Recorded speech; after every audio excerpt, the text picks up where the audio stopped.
Hi, I'm Katie Ziskind. I'm the owner of Wisdom Within Counseling and Coaching, and I specialize in helping distant couples build emotional intimacy and sexual connection. You can learn more about working with me at wisdomwithinct.com. That's wisdomwithinct.com. Today we're talking about a sexless marriage, or a marriage where sex is not frequent at all. So you may be in a marriage where in the beginning of your connection, you had a beautiful sex life. You felt seen, you felt erotic energy, you felt those fireworks, you were able to flirt really easily. And now, a decade later, 20, 30, 40 years later, it feels like physical touch and sexual intimacy is completely gone. So you and your partner are roommates. You share the same house. You might even live in separate bedrooms, but you're paying the same mortgage and you're sharing a bank account. So essentially you're business partners and you're roommates and you share a bank account, but there is no erotic, playful, emotionally expressive energy going on in your marriage. And you want it back. It feels so good to be seen sexually and also to have emotional intimacy. Emotional intimacy and sexual intimacy are interconnected. So a lot of times if you're struggling with the silent treatment, criticism, feeling blamed, there's just very little emotional exchanging going on in your relationship, there's also an issue with your sex life. So we're going to talk about what are some root causes of a sexless marriage, as well as some tips and techniques that you can apply in your marriage today before you get started with me. So the first reason why a sexless marriage can occur and evolve over time is because people are prioritizing other areas of life over sexual connection. So at first, you're really excited about becoming parents, and maybe you have a child with special needs, or a child with diabetes, or a child with health issues or mental health issues, and all of your time, energy, and focus goes toward parenting. As well, you may have a deep sense of fulfillment and reward that you get from parenting. However, this leaves you with very little energy at the end of the day. You're burnt out, you're feeling overly responsible. As well, you may have stress around your career. It can be incredibly fulfilling and rewarding to build your career and make a good income. And there can be financial stability that comes with that. But it can also lead you to be a workaholic and go on work business trips and have a lot of issues around quality time and playful touch together. You may also be working 12-hour plus days, which leaves you with very little energy at the end of the day for a healthy sex life. We get very accustomed to the hats we wear. So think of yourself as like wearing a hat. You're very good at being, mortgage payers with your spouse. You're very good at managing a home and figuring out what you're going to have for dinner. You're very good at caring for your children. You have strengths in certain areas. You might be awesome being parents together, but when it comes to being sexual partners, that is like a whole different hat. Being a sexual being, being confident in your sexuality, knowing what you like sexually, talking about sex, really understanding what pleasure feels like in your body, creating an enjoyable, satisfying sexual activity or sexual routine is like a whole different hat. So if you spend 8+ hours a day on your career, you're going to be very good at your career. And if you spend 8+ hours a day parenting, you're going to be awesome at parenting. But then we don't really develop the skill set of being a sexual being or an embodied being or a sexual self. So it gets really difficult to then transition out of the role of parent, career person, or caregiver and then shift into, wow, okay, I deserve pleasure, or this is what pleasure is like on my skin or in my body, and this is what sexual arousal feels like. We get very disconnected to those bodily sensations when we just don't have those factored into our day. So you can definitely get more in tune with your body's sexual arousal signals and get more connected to your sexual identity and build sexual confidence working with me. Another reason why we see sexless marriages develop and evolve over time, and there's just this complete desert of physical touch, is because we're lacking emotional intimacy. So emotional intimacy is being emotionally vulnerable. A lot of times we grow up in families where we're told to stuff our feelings away. as young children, we have parents who yell at us when we cry. We have parents who don't show us emotions. They don't demonstrate or role model healthy emotional expression. We also see parents be physically abusive to us. They hit us, they spank us. We have physical trauma experiences. We also grow up in families where we are not nurtured in an emotional way. Specifically, boys are told, you'll be a baby if you cry, or don't show too much emotion, that's weakness. So we're cultured from a very young age to stuff emotions away, which sets us up for failure when it comes to physical and emotional intimacy. So in your marriage, being emotionally vulnerable and emotionally expressive is a key piece in building sexual passion and erotic energy. So in order to be open physically, which is a vulnerable state, we have to start with the emotional realm.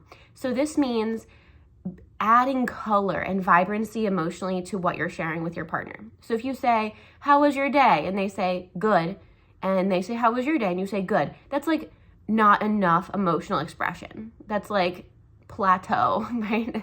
We want to build in emotional expression. So they might say, how was your day? You might say, I felt really grateful waking up this morning to have another day alive.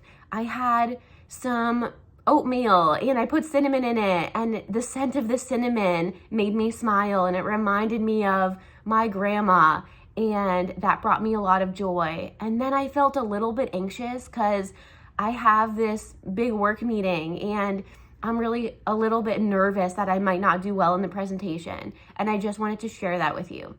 That is being vulnerable. You're adding multiple emotions, you're letting your partner in, right? And this is kind of a safe topic. It's talking about your day. And then your partner would ideally have a conversation with you about your emotions. What's making you nervous? Oh, it's so cool that the cinnamon reminded you of your grandma. What did your grandma cook with cinnamon in it? Like, I'm so grateful you're my partner too, right? So there would be this emotional exchange. This then transfers to your sex life. And as well as conflict resolution. So if you have sex come up as a topic on the table, which is an important thing to talk about in your marriage, you can say, I feel incredibly safe when you touch this part of my body, or I feel incredibly excited and really playful when you touch this part of my body. And you can start to have this beautiful conversation around what types of touch feel enjoyable and pleasurable. Another piece is conflict resolution. So if there's anger, it's really important to know that any unresolved anger issues, any unresolved fights, any resentments, anytime you felt unseen, underappreciated, that these moments that get swept under the rug and snowball, they affect your sex life. So that's what we do together, is we talk about all those little moments that didn't really go the way you wanted and didn't really go the way you planned, where you felt unseen, you felt unappreciated, you felt unheard, you felt insignificant, you felt ignored, you felt cast aside and unwanted and rejected. And we talk about those, even if they were a month ago or 5 years ago, because talking about these experiences opens up emotional intimacy and it helps heal and repair those moments. And then you can both start to learn how to emotionally validate each other. So emotional validation is a very important piece of building a healthy sex life. This means seeing your partner's feelings and making what matters to them matter to you. We often don't get taught this growing up, so I can help assist you in this process.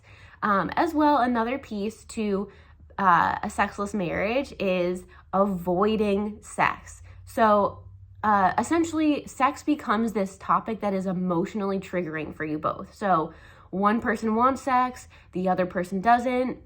The person who wants sex starts to feel frustrated and lonely every time their initiations or advances are blocked.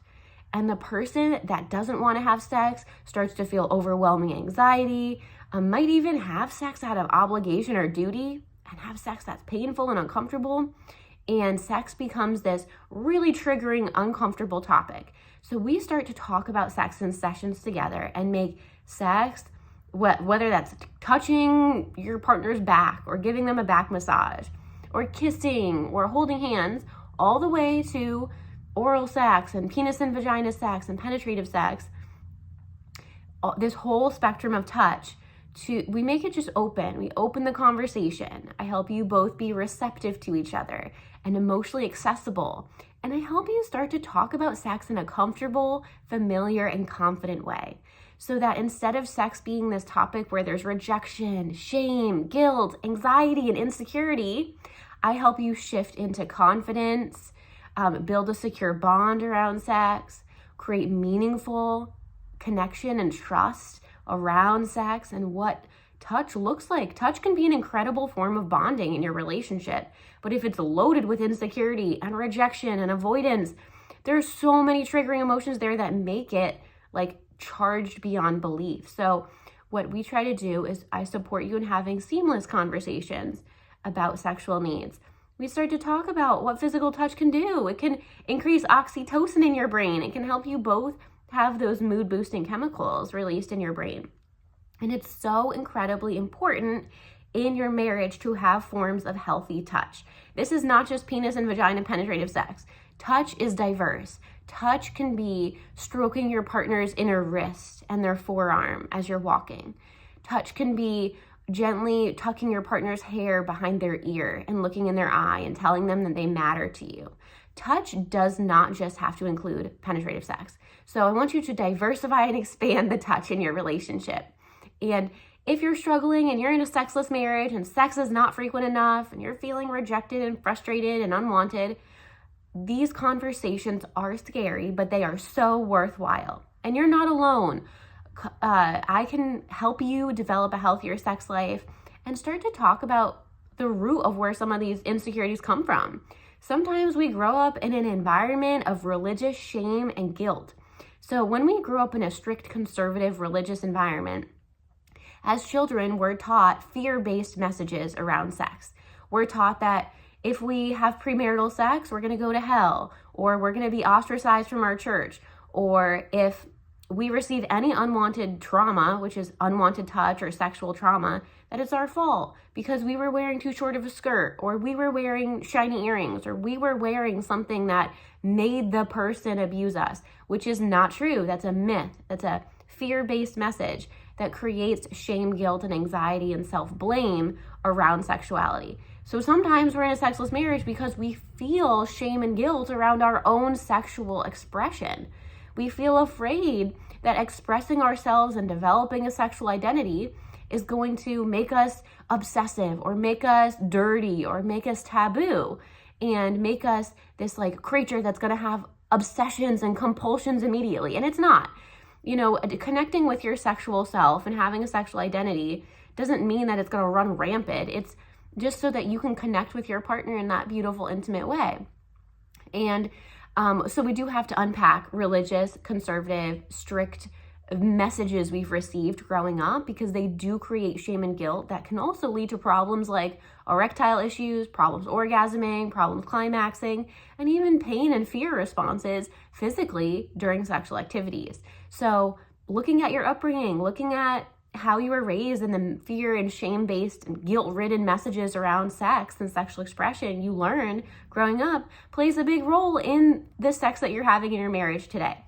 The last piece I will talk about in regards to a sexless marriage and infrequent sex life, when you want more sex and you're not sure how to get it, is understanding that a healthy sex life needs to be pleasurable and satisfying and enjoyable and decadent and fun. If we are having sex out of obligation, if it is that thing on the to-do list, it is not fun. If it's load the dishwasher, pack the kids' lunches, have sex, do the laundry, that is not fun sex. If sex is painful, there's often not enough foreplay. So we're not going to want to have sex. We're going to say, oh, I could live without that thing that other people do. And my marriage is great from the outside. We don't need to have sex. And this creates a lot of problems in your marriage when you have this mindset. But if sex is not enjoyable, pleasurable, or fun, it's not going to be associated with positive emotions. So if you look at your sex life and you and your partner talk and you think about your last sexual experience, was it dull? Was it boring? Was it painful? Was there chafing? Was there burning? Was there anything done that was associated with negativity? If so, that makes sex in your brain less enjoyable.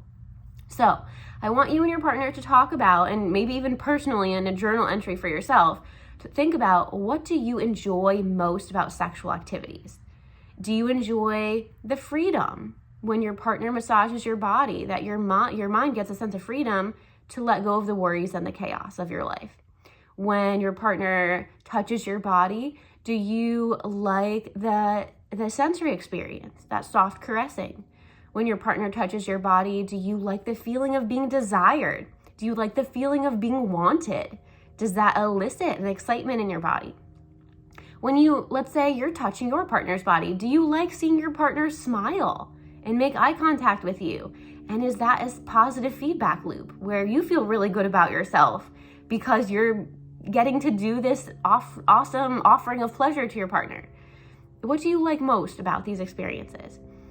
The other piece is to understand what types of touch on your body you enjoy and for how long. So the female pleasure system does need 45 to 90 minutes in order to reach the same level of peak sexual arousal that the male body needs in about 4 to 8 minutes. So a penis owner only needs 4 to 8 minutes of sexual touch and sexual arousal time to reach an orgasm. The female body or a vulva owner needs about 45 to 90 minutes of touch, of foreplay, of stimulation to reach peak sexual arousal to prepare for an orgasm. And so we have a desire discrepancy immediately. So let's say a male partner is only offering 4 minutes of foreplay to a female partner. We're going to have a lack of sexual connection and disfying sex. So that's going to make sex less interesting to that female partner. Sex is going to even be painful because the body hasn't had time to create adequate circulation to the clitoral area. Natural lubrication hasn't occurred, right? 5 minutes is not enough time for foreplay. So very commonly when I work with couples, I see, we make out for 2 minutes, then we're having penetrative sex and I don't like it. And the female partner is saying it's just not great. I'm just a, machine for his pleasure, right? So I want you guys to think about broadening foreplay, lengthening foreplay, 45 to 90 minutes of foreplay. You can do massages. You can really use all the erogenous zones in the entire body. So we have inner thighs, outer thighs, the belly, the low back. We have the inner arms, the ears, the lips, the sides of the neck, the hair, the feet, the breasts, the nipples, right? All different areas of the entire body. I want you to nurture these areas with touch. And it's really going to help create more pleasure and enjoyment in your sex life through sexual diversity around lengthening foreplay to 45 to 90 minutes to support more satisfaction and pleasure. And it's not about having sex more frequently. It's about having more enjoyable, pleasurable sexual experiences that don't necessarily have to end in orgasm, that don't necessarily have to end in penetration. They're just, if those things happen, it's a byproduct of pleasure, right? So I want you to think about bringing in more enjoyment, more pleasure, more fun, and more playfulness, even into holding hands, even into experiences of sexual touch, without a certain outcome or a certain way it has to end already when you're starting. So think about pleasure, think about fun, and create more playfulness. If you're looking for help, I specialize with couples who need help building emotional expression and emotional bonding and emotional intimacy, which is a foundational building block for a healthy sex life, for increasing physical touch, and for having passion. I help you connect to your sexual self. So I help you connect to that erotic side.